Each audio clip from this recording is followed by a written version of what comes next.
You're listening to the Aviators South Africa in association with African Pilot Magazine.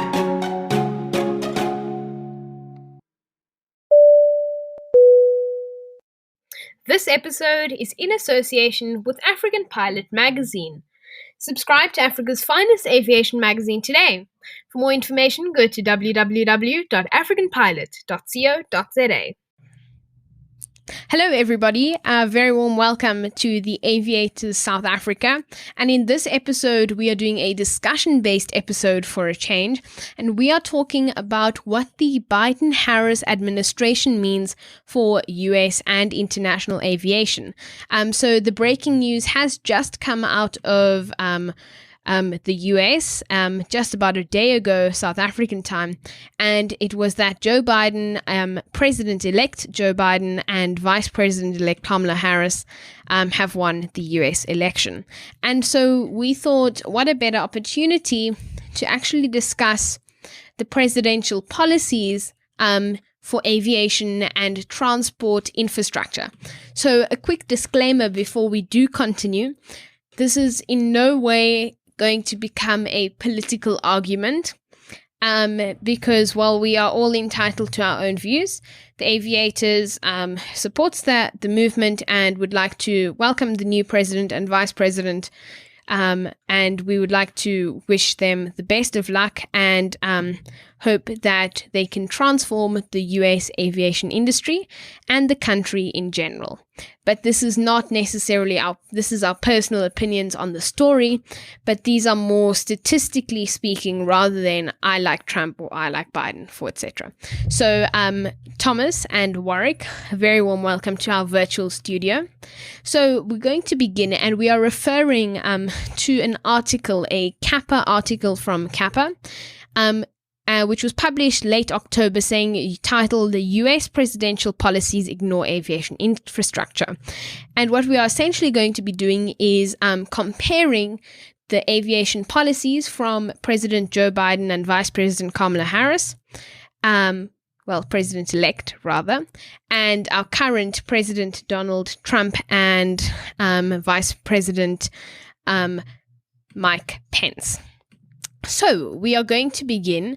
And a very key thing, which is part of the summary here, is so the US presidential candidates set out their positions on infrastructure, but mostly they overlooked air transport, and this goes for Biden and Trump.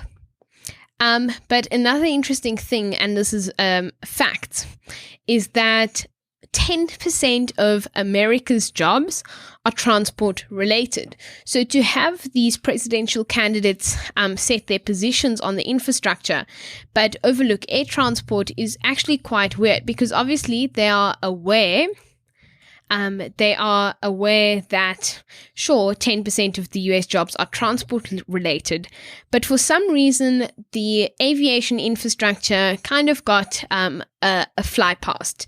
Excuse the link to aviation over there. But I'm going to go with Warwick, and I'm going to ask you a question. Do you think there's a specific reason that it's possible that both candidates opted to keep their heads down with what's going on aviation-wise because of the lack of COVID funding, etc.?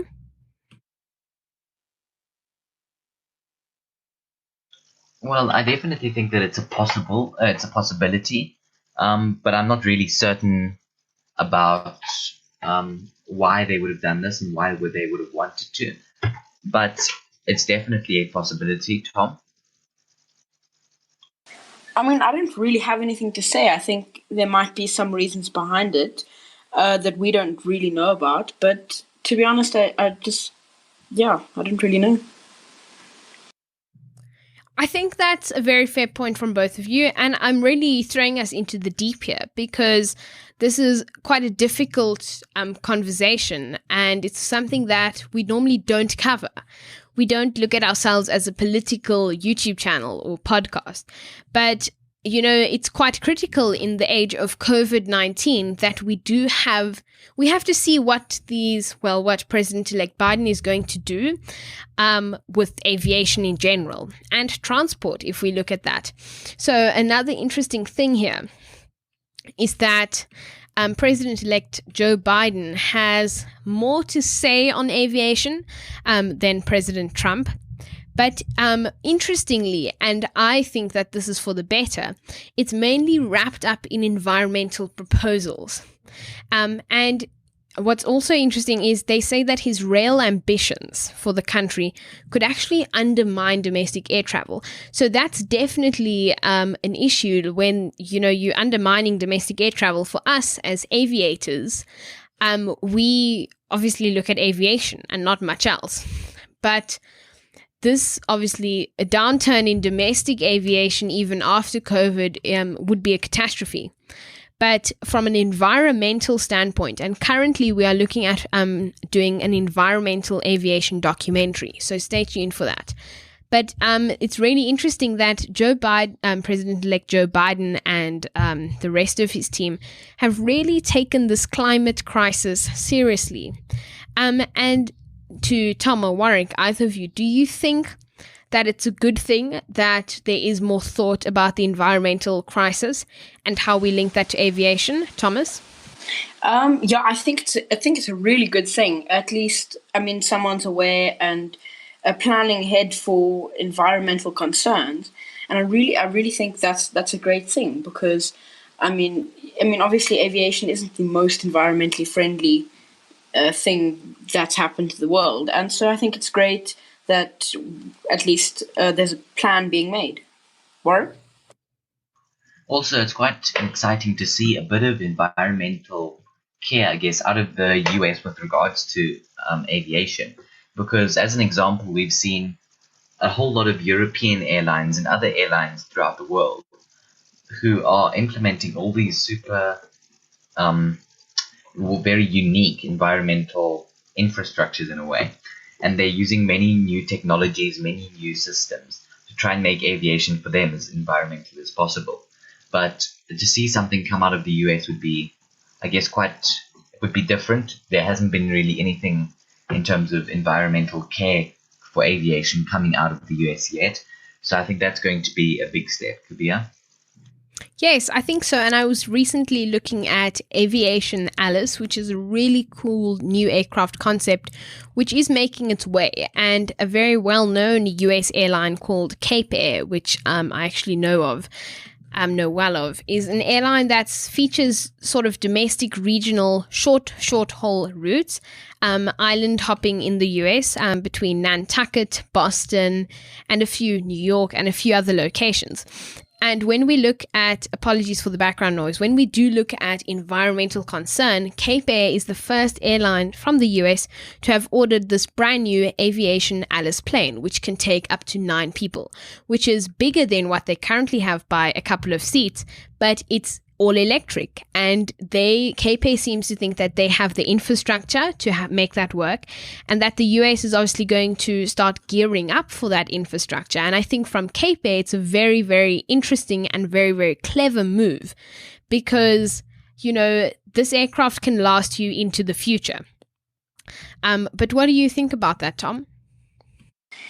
Well, I think it's great that, even just that is really helping the environment, to be honest.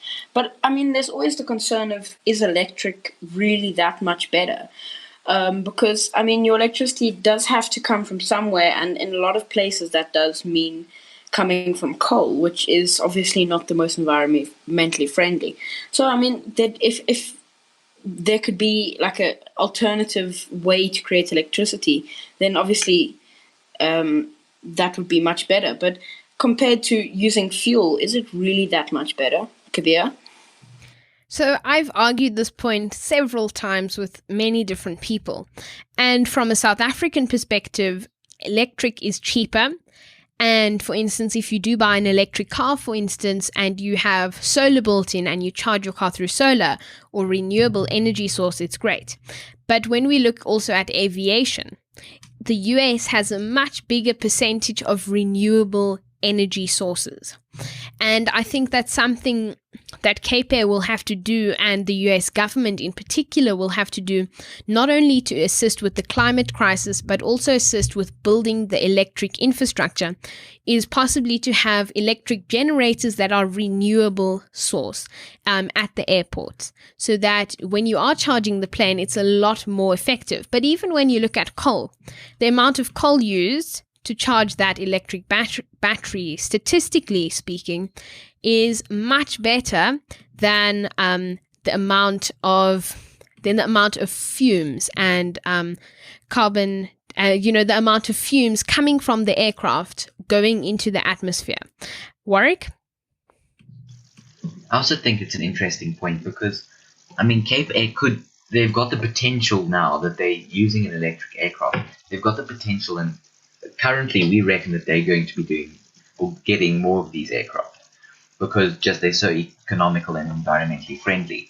But what they can do is, if their whole fleet almost consists of electric aircraft, it almost makes sense for them to order a whole range of renewable energy sources, such as solar panels, wind farms, or a wind turbine, and then you can put those into a wind farm, and that can all provide energy. And if Cape Air use this for them specifically, they can essentially show in a way that they are charging all of their, or not show, but carry out the way that they're charging all of their aircraft with renewable energy, and that energy is not doing any damage when it's being used. It's like fuel. So I think this is a good take from them, and I think we're definitely going to see it from a few other airlines in the future. However, I'm not sure how soon we're going to see this anytime in South Africa. Kabir? Yes, so we're going to shift over to another point, which is that the Biden administration is going to take a lot more hands-on approach to managing the virus, whereas the hands-off approach and philosophy adopted by the Trump administration. Now, while there are pros and cons to this, I think economically speaking, with the aviation, with the economic situation regarding aviation, as much as it's struggling, there's been no full lockdown in the US with the Trump administration, and airlines have been able to carry on at limited capacity and are making small profit margins and losses, but they are making something as opposed to sitting in another lockdown. And the Biden administration's plan is essentially to do state lockdowns. So in states where the virus is thriving, having these small, intimate lockdowns within states, that would really cut off the aviation industry at the moment. And I'm going to move to Tom before we wrap up. What do you think? Do you think that's a bad thing, that it will be cutting off the aviation industry temporarily in certain states? Well, I really think it kind of depends on the person. Everyone has their own opinion. Personally, for me, I would prefer, obviously, in interest of the aviation industry, the way Trump was handling it, where there was no real full lockdown. I mean, it was restricted aviation, but at least there was something. Whereas the Biden administration would take more of a sort of, as you said, hands-on approach, and it would kind of really hinder the aviation industry as a whole, because, as you know, they're not really. They're struggling to come back, and it's really just not looking too good for them. And I don't think another lockdown will really help with their situation, to be honest. I also think that, in South Africa, they would also at one stage, they were thinking about doing a provincial lockdown, considering or looking at different provinces which were struggling. So I think the one reason why this wasn't really carried out that largely and in such a large scale is partially because of the complications. So even in something much simpler than aviation, like like a truck or something, which is transporting a load, then you've got to get various forms from each different province which you're traveling through to be able to get to your destination. And that means so much more complications, so many things can go wrong. There's so much more to look after in a way. There's so much more to monitor that I think it could be a bit of a challenge. And although the US is a much bigger country, I think it could become it could come out similarly. Kabir? Thank you for that, Warwick, and that's totally true.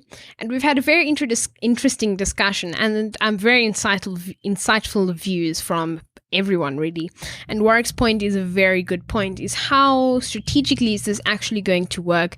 What is it going to cut off? Is aviation going to be cut off? And the truth is, with all of this and the handling, we'll have to see. But congratulations to the new president and vice president.